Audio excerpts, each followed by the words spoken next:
Desperate seems lay bare an Afghan defeat that Biden cannot deny. On September 14, 2001, President George W. Bush stood on a twisted concrete pyre at Ground Zero in New York and bowed through a bullhorn.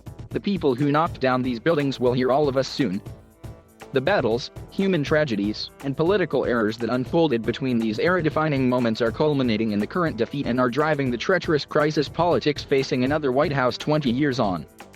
He is accused of missing the imminent collapse of Afghanistan, of slow-walking the evacuation of Afghans who worked for and trusted America, and of overseeing scenes of defeat that tarnish U.S. power in the eyes of the world.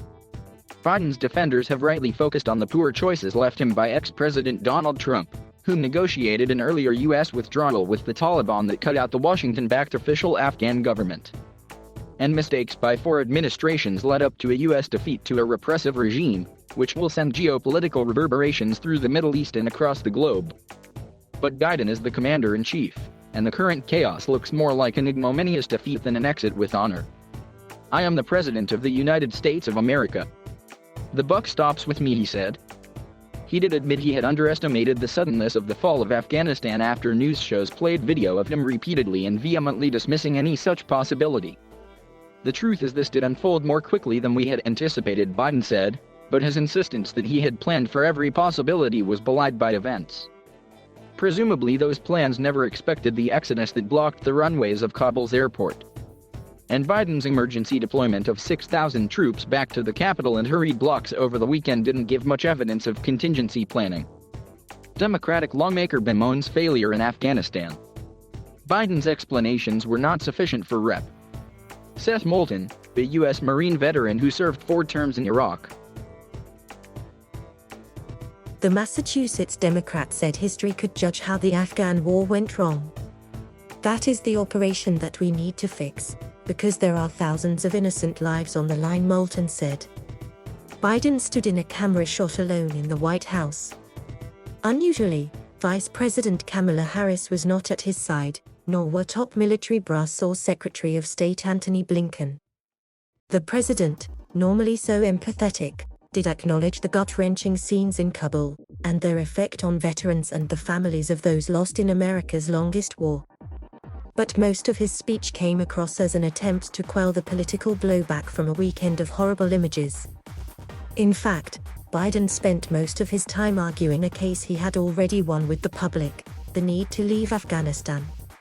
In essence, the president is relying on the American public's desire to leave Afghanistan to paper over his mismanagement of the departure. His instinct might be correct. While Republicans are seizing on the debacle to portray Biden as an inept and weak leader, no one is likely to run for president in 2024 vowing to send U.S. troops back to foreign battlefields. In an earlier episode that appeared politically devastating to U.S. power at the time, President Ronald Reagan withdrew U.S. forces from Lebanon, months after a suicide bombing on a U.S. Marines barracks killed 241 members of the armed forces. Biden will remember both dramas, as he was a senator at the time. I stand squarely behind my decision, Biden said in a nod to voters outside Washington who tell pollsters they back his decision to end the war. A damaging narrative. One wider political threat to Biden is the possibility that the Afghan calamity could spawn a wider narrative of failure surrounding his presidency. Biden has had a strong domestic start to his administration, signing a massive COVID-19 relief package into law and advancing infrastructure spending in the Senate.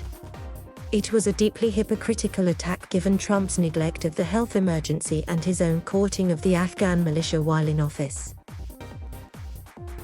But it doesn't mean that a damaging impression of Biden's capabilities will not take hold among some voters. If the Taliban of today are somehow different than the Taliban of the 1990s, then perhaps this chaotic end to our 20-year odyssey in Afghanistan will not seem like such a horrible finish. Right now, this looks like a mess, and it looks like we didn't predict it.